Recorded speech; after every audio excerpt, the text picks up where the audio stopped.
आज हम डिस्कस करेंगे डायरेक्ट एंड इनडायरेक्ट स्पीच या रिपोर्टेड स्पीच, जिसके लिए आप लोग बहुत ज़्यादा पैनिक हो जाते हैं ये सोच के कि क्वेश्चंस कैसे चेंज करने हैं, क्या रूल्स हैं, क्या फॉर्मेट है।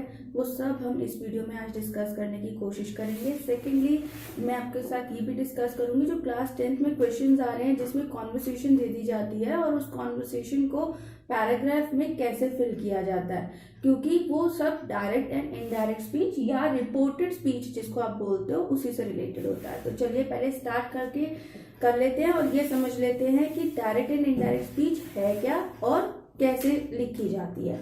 देखिए, अगर मुझे किसी से कुछ बात करनी है, सपोज ये कहा गया आई सेड टू हिम, मैंने उससे कहा यू आर इंटेलिजेंट। ठीक है, तो मैंने उससे कहा तुम इंटेलिजेंट हो। ठीक है, अब यहाँ पर ये जो कोटेड है, ये कोटेड वो वर्ड्स हैं जो मैंने कहे हैं। अगर मेरे सामने कोई खड़ा हुआ है तो मैंने उसको ये बोल दिया है कि तुम इंटेलिजेंट हो। तो जब हम किसी से आमने सामने कॉन्वर्सेशन करते हैं, बात करते हैं, तब तो हम सामने ही बोल देते हैं कि तुम इंटेलिजेंट हो। लेकिन अगर वही बात ये हिम जाकर के किसी और को बताएगा, ठीक है, तो हिम जब ये बात किसी और को बताएगा तो कैसे बताएगा? तो बोलेगा वो यही आई सेड टू हिम, और वो भी वर्ड्स चेंज कर देगा। सबसे पहले तो ये जो कॉमाज एंड इन्वर्टेड कॉमाज हैं इन्हें हटा के यहाँ लगेगा दैट, यू की जगह क्या आ जाएगा ही वॉज इंटेलिजेंट। ठीक है, और इन्वर्टेड कॉमास हट जाएंगे और फुल स्टॉप आ जाएगा। तो यहाँ पर आई ने हिम से कहा वह इंटेलिजेंट है, पर्सन चेंज हो गया, टेंस चेंज हो गया, हमारा जो वर्ब था वो प्रेजेंट टेंस में था, यहाँ पास्ट टेंस में हो गया। ठीक है, तो ये हम जब डायरेक्ट स्पीच में किसी से बात कर रहे हैं उसका मतलब हो गया कि जब हम ये कह रहे हैं कि ये बात उस व्यक्ति ने कही है और उसी के शब्दों में ही हमें रिप्रेजेंट करनी है, तब हम डायरेक्ट स्पीच में बात करते हैं। जब हम उसके वर्ड्स को यूज ना करके हम उसकी बात बता देते हैं, बट हम प्रोनाउंस के पर्सन चेंज कर देते हैं, टेंसेस चेंज कर देते हैं, कुछ वर्ड्स और भी चेंज हो जाते हैं, तब हम कहते हैं कि इनडायरेक्ट स्पीच में हो गया। अब जैसे आपके English literatures and Hindi literatures में हु सेड टू हूम या किसने किससे कहा के जो शब्द आते हैं वो सब इन्वर्टेड कॉमास में होते हैं। तो जब भी आपको टीचर बताती है कि ये शब्द आपको इसी फॉर्म में लिखने हैं, आप इसमें शब्द बदल नहीं सकते हो, अगर आप किसी के कोटेड बातों को बता रहे हो तो यहाँ पर वही चीज है कि आप वहाँ वर्ड्स चेंज नहीं कर सकते। इसके अलावा जब आप डायलॉग राइटिंग करते हैं, जब आप इंग्लिश में डायलॉग राइटिंग करते हैं या हिंदी में आप संवाद लेखन करते हैं, संवाद लेखन, तब हम क्या करते हैं जी, तब हम डायरेक्ट लिख देते हैं। जैसे आए और यहाँ डॉट लगा के उसके वर्ड्स लिख देते हैं कि उसने क्या कहा, ही उसके वर्ड्स लिख देते हैं डॉट लगा के, कोलन के नीचे कोलन आता रहता है और बात के नीचे बात आती रहती है, और इसको हम बोल देते हैं कॉन्वर्सेशन। कॉन्वर्सेशन में जब हम बात लिखते हैं या अपने आंसर्स लिखते हैं तब हम इन्वर्टेड कॉमास नहीं लगाते, तब हमें समझ में आ जाता है कि कॉन्वर्सेशन चल रही है तो ये उसके ही वर्ड्स हैं और ये ही के ही वर्ड्स हैं, या जो भी बोल रहा है उसके ही वर्ड्स हैं, तो वहाँ इन्वर्टेड कॉमास नहीं लगते हैं। लेकिन जब हम ये आंसर्स में लिखते हैं तब हम इन्वर्टेड कॉमास लिखते हैं। एक तो बात हो गई ये। अब हम नेक्स्ट चीज पे आते हैं। नेक्स्ट चीज क्या है, पंक्चुएशन मार्क्स। इसमें हम पंक्चुएशन मार्क्स की भी थोड़ी सी बात करेंगे।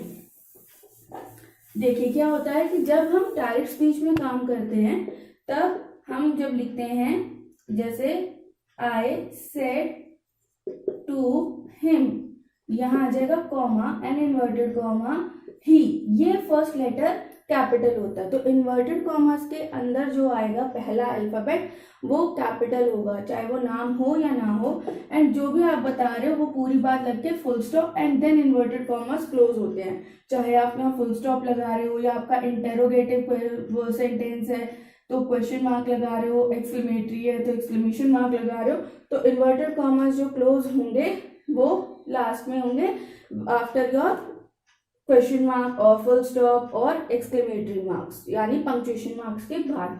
ठीक है, एक ये पंक्चुएशन की मैंने आपको बात समझा दी। अब हम आते हैं अपने मेन मुद्दे पे कि हमारे रूल्स क्या हैं जिसके लिए आप सबसे ज्यादा टेंशन लेते हो, उसके ऊपर बात करते हैं। देखिए, जो हमारा डायरेक्ट स्पीच में शब्द सेंटेंस होगा उसके दो पार्ट्स होते हैं डायरेक्ट स्पीच में। One is reported verb and the other one is reported speech. ठीक है जी। अब रिपोर्टेड वर्ब क्या है, जैसे ही said to me, comma inverted comma, you are beautiful,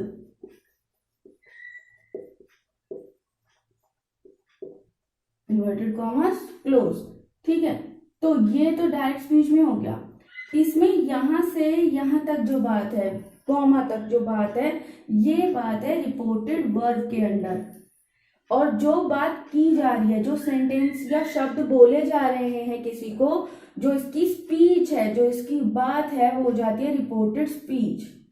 तो हमारा रूल किसके अकॉर्डिंग होगा, हम किसके अकॉर्डिंग रूल चेंज करेंगे, वो होता है ये रिपोर्टेड वर्ब। ठीक है, अब हम रिपोर्टेड वर्ब के अकॉर्डिंग रूल चेंज करते हैं। तो देखिए, रूल नंबर 1,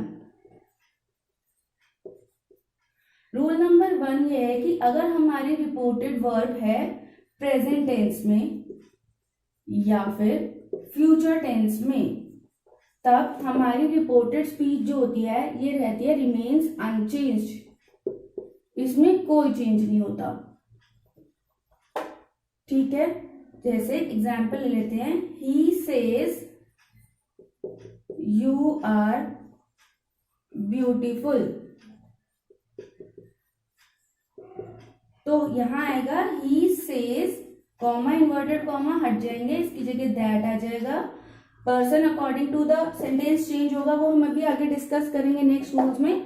तो यहाँ पर्सन, यहाँ पे यू आ जाएगा, आर का आर ही रहेगा, यानी कि यहाँ पे इसका जो रिपोर्टेड स्पीच का वर्ब होगा वो चेंज नहीं होगा। एंड ब्यूटीफुल, फुल स्टॉप, ये आप इन्वर्टेड कॉमा समझ लेंगे, मैं पूरा ही लिख देती हूँ इसको, ब्यूटीफुल एंड फुल स्टॉप। ठीक है, तो अगर मेरा रिपोर्टेड वर्ब प्रेजेंट टेंस या फ्यूचर टेंस में है तो रिपोर्टेड स्पीच का जो वर्ब होगा, यहाँ लिख देते हैं, वर्ब रिमेन्स अनचेंज्ड। ठीक है, इसी तरह से अगर यहाँ पे ही विल से आ जाता, ही विल से, तो यहाँ पे भी ही विल से हो जाता और बाकी सारा सेम रहता। इसका आप एक स्क्रीनशॉट ले लीजिए, ये आपका रूल नंबर 1 हो जाएगा। ठीक है, अब हम आते हैं अपने रूल नंबर 2 पे।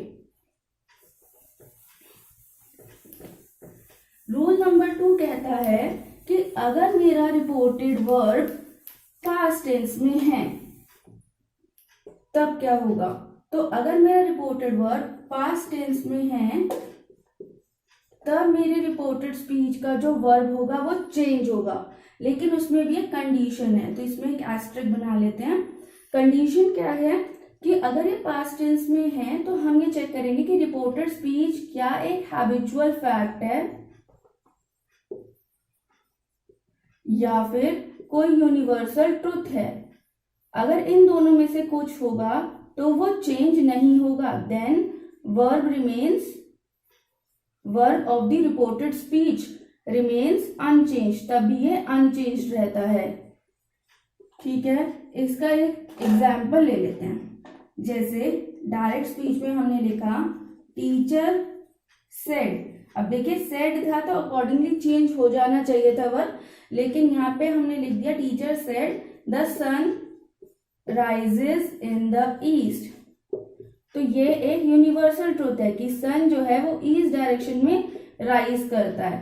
तो यूनिवर्सल ट्रुथ होने की वजह से हम यहाँ लिखेंगे इनडायरेक्ट स्पीच में teacher said that the sun rises in the east. Rise का रोज नहीं होगा, वो राइज ही रहेगा, फुल स्टॉप। अगर इसका एक और एग्जाम्पल ले लें, Rohan said comma I am an early riser. Early riser मतलब कि रोहन का कहना है कि वह जल्दी उठता है, तो ये उसका एक हैबिचुअल फैक्ट हो गया कि वह रोज जल्दी उठता है। तो यहाँ पे इसका जो इनडायरेक्ट स्पीच बनेगा वो बनेगा रोहन सेड दैट अब आया था रोहन के लिए, इसीलिए यहाँ पे हम कह देंगे ही। ये आगे भी डिस्कस करना है मुझे आपके साथ, तो तब आपको बताऊंगी।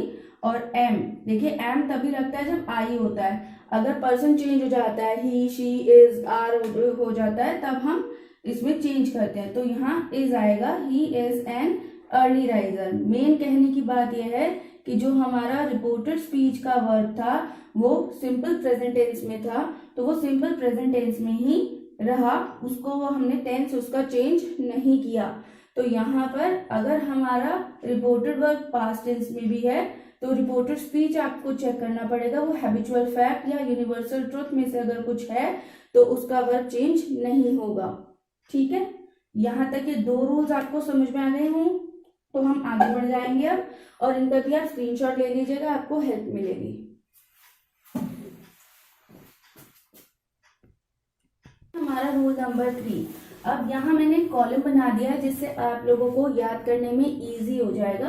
पहले जल्दी जल्दी से रूल्स हम डिस्कस कर लेते हैं, फिर उनके एक एग्जाम्पल डिस्कस कर लेंगे जिससे आपको समझ में आ जाएगा। तो इनको मैं सब रूल हैं तो पार्ट ABCD डाल देती हूँ। तो यहाँ पर अगर मेरा डायरेक्ट स्पीच का क्वेश्चन या रिपोर्टेड वर्ब, आप समझ, रिपोर्टेड स्पीच अगर है सिंपल प्रेजेंट टेंस में, तो यहाँ इनडायरेक्ट स्पीच में वो चेंज हो जाती है सिंपल पास्ट में। तो अगर क्वेश्चन सिंपल प्रेजेंट में है तो वो चेंज हो जाएगा सिंपल पास्ट में। एक एग्जाम्पल पहले ले लेते हैं जिससे आपको समझ में आ जाए। इसके एग्जाम्पल है, Rohan said Amit is a good boy. ठीक है, रोहन क्या कहना है कि अमित एक अच्छा लड़का है, तो इसका इनडायरेक्ट स्पीच बनेगा रोहन सेड दैट, सेड का हो जाएगा सेड, कॉमा इन्वर्टेड कॉमा हट के लगेगा दैट, अमित क्योंकि किसी का नाम है तो यहाँ अमित ही रहेगा, दैट अमित। अब यहाँ पे देखिए ये है सिंपल प्रेजेंट टेंस या फिर प्रेजेंट इंडेफिनाइट। सिंपल प्रेजेंट या प्रेजेंट इंडेफिनाइट एक ही होता है, तो ये सिंपल प्रेजेंट या प्रेजेंट इंडेफिनाइट है, ये चेंज हो जाएगा Amit was a good boy और फुल स्टॉप लग जाएगा। तो इस चेंज हो गया वॉज में, ये तो सिंपल था।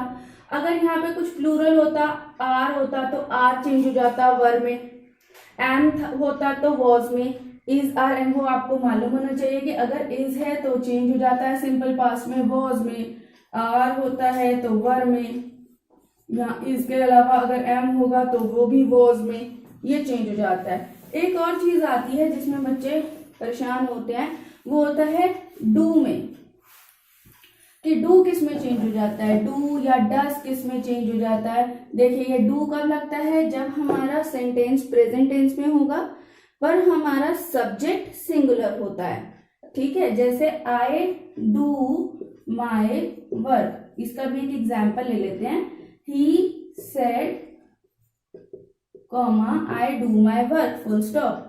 तो इसका बन जाएगा ही सेड दैट, आई किसके लिए आया, ही के लिए आया, तो यहाँ हो जाएगा he did his work. Persons change हो जाएंगे, अभी इन्हें भी डिस्कस करेंगे, पहले टेंसेस डिस्कस कर लेते हैं फिर प्रोनाउंस भी डिस्कस करेंगे। ठीक है, तो ये एक रूल हो गया आपके लिए, ये भी इसमें भी मैंने इसको नोट करने के लिए आपके लिए छोड़ देती हूँ। आगे रूल नंबर 2 पे आते हैं। तो रूल नंबर 2, अगर आपको टेंसेस बहुत अच्छे से आते हैं ना तो ये बहुत जल्दी समझ में आएगा आपको। सिंपल प्रेजेंट के बाद आता है हमारा नेक्स्ट इज प्रेजेंट कॉन्टिन्यूस। तो अगर मेरा सेंटेंस प्रेजेंट कॉन्टिन्यूस में है या फिर प्रेजेंट प्रोग्रेसिव भी कह सकते हैं इसको, प्रेजेंट प्रोग्रेसिव में है, तब वो किस में चेंज हो जाएगा, पास्ट प्रोग्रेसिव या फिर पास्ट कॉन्टिन्यूस। इसका भी एक एग्जाम्पल ले लेते हैं, जैसे यही वाला ले लेते हैं, Rohan said Amit is doing, क्योंकि कॉन्टिन्यूस बनाना है, डूइंग हिज वर्क। तो यहां बन जाएगा Rohan said that Amit is की जगह हो जाएगा वॉज, क्योंकि अमित एक है तो Amit was doing his work. ठीक है, एक नेक्स्ट रूल पे आते हैं।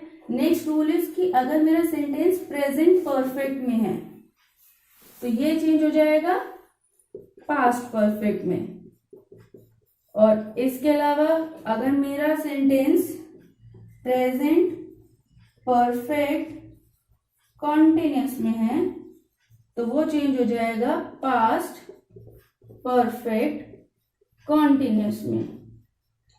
ठीक, इसका मतलब क्या हुआ कि अब जो भी अगर आप इसमें परफेक्ट का टेंस लगाएंगे, परफेक्ट टेंस का सेंटेंस लगाएंगे तो पास्ट में वो उसी में चेंज होगा। जैसे एग्जाम्पल यहीं से ले लेते हैं, अब मैं आपके पूरा नहीं लिख करके रिपोर्टर स्पीच लिख देती हूँ। जैसे अमित, प्रेजेंट टेंस की पहचान होती है हैज एंड वर्क की third form has done his work, है ना, तो यहाँ पे हो जाएगा Amit had done his work. बाकी ऐसे आ जाएगा Rohan said that Amit had done his work. और अगर यहाँ आ गया कि Amit has been doing his work, क्योंकि परफेक्ट कॉन्टिन्यूस की पहचान है तो has been doing his work में यहाँ पे हो जाएगा, यहाँ पे अमित हैज बीन की जगह हो जाएगा had been doing his work. बाकी सारे रूल्स वही रहेंगे इसके कि कॉमास इन्वर्टेड कॉमास हट जाएंगे, दैट लग जाएगा, और ये यहाँ पे क्योंकि यहाँ पे हमारा कोई टेंथ पर्सन से लेना देना नहीं है, फर्स्ट पर्सन या सेकंड पर्सन से पर्सनल प्रोनाउन नहीं है, तो इसलिए ऐसे ही आ जाएगा। इसका एक स्क्रीनशॉट ले लीजिए तो ये भी आपको क्लियर हो जाएंगे, आपको हेल्प करेंगे जब आप इसकी एक्सरसाइजेस फिल करेंगे।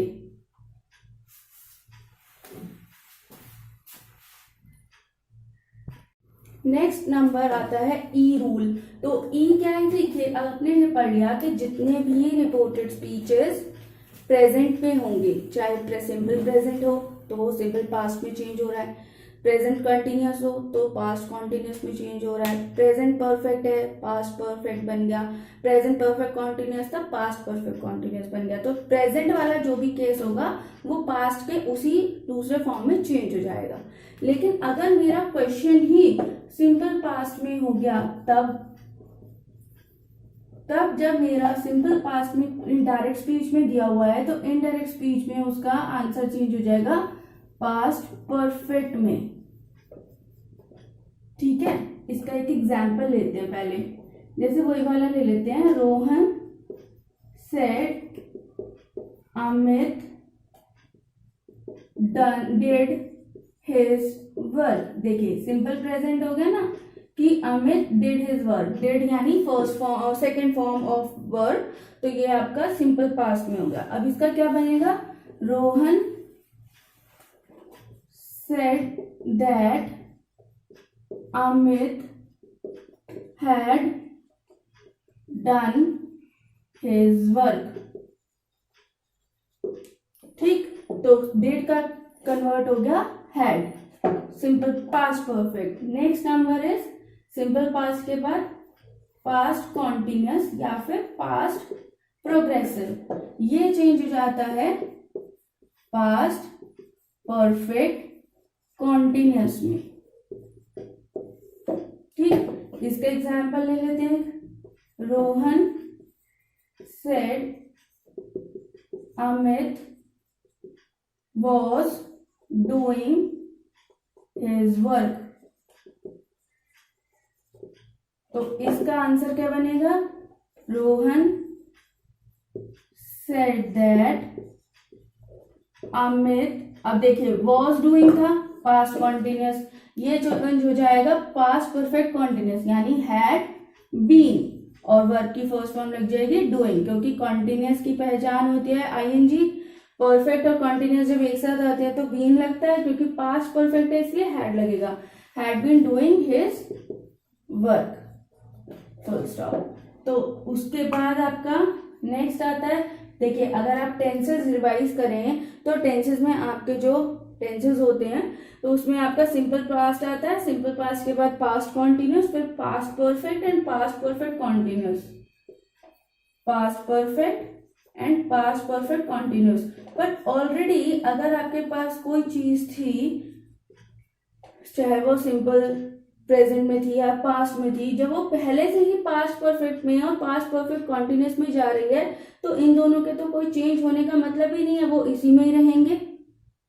ठीक है, मेरा मतलब आपकी समझ में आया कि जब आप पहले ही पास्ट कॉन्टिन्यूस को पास्ट परफेक्ट कॉन्टिन्यूस में चेंज कर चुके हो, आप सिंपल पास्ट को पास्ट परफेक्ट में चेंज कर चुके हो, तो पास्ट परफेक्ट और पास्ट परफेक्ट कॉन्टिन्यूस को तो चेंज करके आप किस में कन्वर्ट करोगे, वो कोई तरीका ही नहीं बचा है। तो इसीलिए यहाँ पर हम इनको अनचेंज रहने देते हैं।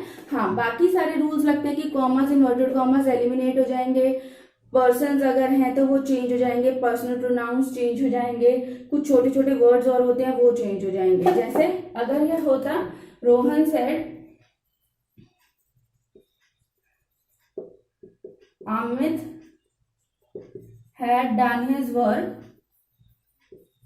तो इसका आंसर क्या बन जाता, इनडायरेक्ट स्पीच में ये बन जाता Rohan said that Amit had done his work, ये ऐसे बन जाएगा। ठीक है, बाकी कॉमर्स, इन्वर्टेड कॉमर्स वगैरह सब वो एलिमिनेट हो जाएंगे। तो बाकी के रूल्स एप्लीकेबल हैं, पर ये जो टेंसेस हैं ये चेंज नहीं हो सकते हैं। तो टेंसेस के तो ये रूल्स थे जो हमने ये यहाँ तक डिस्कस करे हैं। अब इसके अलावा कुछ और रूल्स हैं वो हम अब आगे डिस्कस कर लेते हैं। नंबर 4 पर, रूल नंबर 4 बहुत सिंपल एंड इजी है। इसमें क्या होता है, इसको हम पहले लिख लेते हैं। अगर हमारा रिपोर्टेड वर्ब है से टू, ठीक, या फिर सेड टू, तो वो किस में चेंज हो जाएगा, ये डायरेक्ट स्पीच में है और ये इनडायरेक्ट स्पीच में है। एक बात और जो पिछले वाले रूल में मेरे को बतानी आपको रह गई थी, वो ये है कि आप लोग ये सोचोगे कि प्रेजेंट वालों को तो हमने चेंज कर दिया पास्ट में, पर अगर हमारी रिपोर्टेड स्पीच फ्यूचर टेंस में है तब क्या होगा। ठीक है, तो फ्यूचर टेंस में भी वही रूल्स लगेंगे जो हमने प्रेजेंट टेंस में लगाए थे। जैसे प्रेजेंट टेंस का चेंज हो जाएगा पास्ट टेंसेस में, प्रेजेंट कॉन्टिन्यूस का पास्ट कॉन्टिन्यूस में, प्रेजेंट परफेक्ट का पास्ट परफेक्ट में, इसी तरह से अगर फ्यूचर का होगा कि simple future, future continuous, future perfect continuous, तो वो सब भी पास्ट में ही कन्वर्ट हो जाएंगे, past simple past, past continuous, past perfect, इस तरह से। चलिए, तो अब यहाँ पे आते हैं। अगर से टू है तो ये टोल्ड हो जाता है, सॉरी ये टेल हो जाएगा यहाँ पे आपका, से टू टेल और सेड टू टोल्ड। इसका एक एग्जाम्पल लेते हैं। Mohan says to Reena Amit is a good boy। ठीक है, तो यहाँ पर इसका क्या बनेगा, डायरेक्ट स्पीच में ये था, इनडायरेक्ट स्पीच में बनेगा मोहन सेज टू की जगह हो जाएगा tells Reena that Amit is a good boy. यहाँ पे मेरा जो सेंटेंस था, रिपोर्टेड स्पीच जो थी वो सिंपल प्रेजेंट में थी, और इनडायरेक्ट स्पीच में भी मेरी reported speech simple present tense में ही रही। उसके पीछे रीजन क्या था, मेरा रिपोर्टेड वर्ब सिंपल प्रेजेंट में था। ठीक है, और अगर ये इस तरह से होता, Mohan said to Reena Amit is a good boy,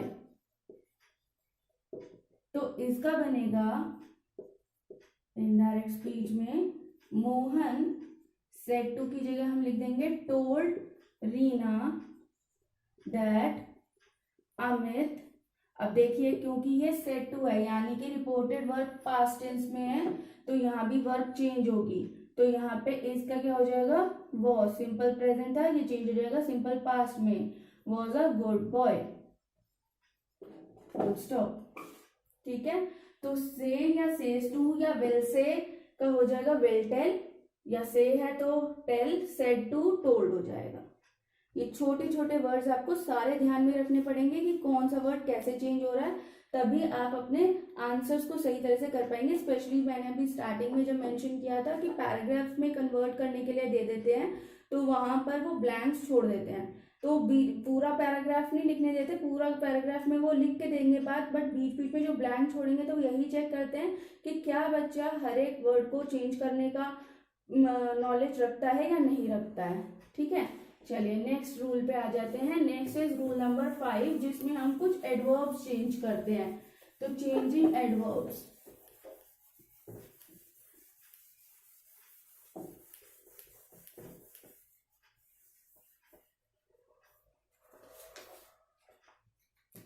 rule number 5 is change of adverbs. अब डायरेक्ट स्पीच में तो हमने लिख दिया, लेकिन उसको इनडायरेक्ट स्पीच में कैसे लिखते हैं या उस वर्ड का क्या बन जाता है, तो उसको हम डिस्कस कर लेते हैं।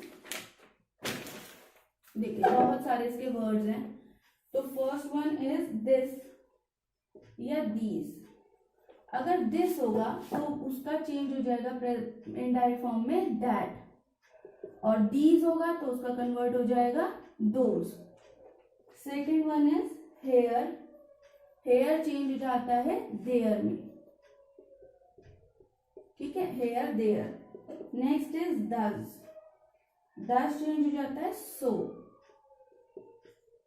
Next is now, now change हो जाता है देन में। जैसे do this work now, teacher are said to the student do this work now, तो उसका हो जाएगा teacher told the student to do that work then. Now का चेंज हो जाएगा देन में। अगो, अगो मतलब कोई काम जो पहले किया गया था वो चेंज हो जाता है बिफोर में। नेक्स्ट है कम, कम तो नहीं में आएगा, यहाँ पे आएगा टुडे, टुडे चेंज हो जाता है that day. Next is tonight, tonight change हो जाएगा दैट नाइट में। जैसे टुडे का दैट डे, टुनाइट का दैट नाइट। टुमारो जो अगला दिन आएगा उसके बारे में बात कर रहे हैं। Tomorrow changes to the next day या फिर द फॉलोइंग डे।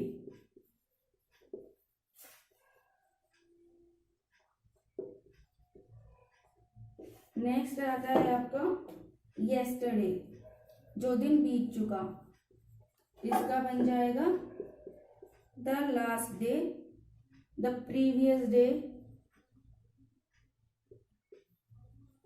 या फिर द डे बिफोर।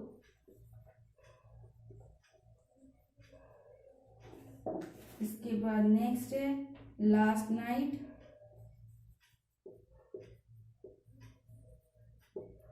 या लास्ट नाइट या फिर लास्ट वीक या लास्ट ईयर, कुछ भी हो सकता है। तो ये चेंज हो जाता है प्रीवियस नाइट या फिर वीक या फिर ईयर, जो भी अकॉर्डिंग टू द क्वेश्चन होगा। ठीक है, और इसी तरह से अगर हो जाए नेक्स्ट वीक या फिर नेक्स्ट ईयर, ये चेंज हो जाएगा द फॉलोइंग वीक।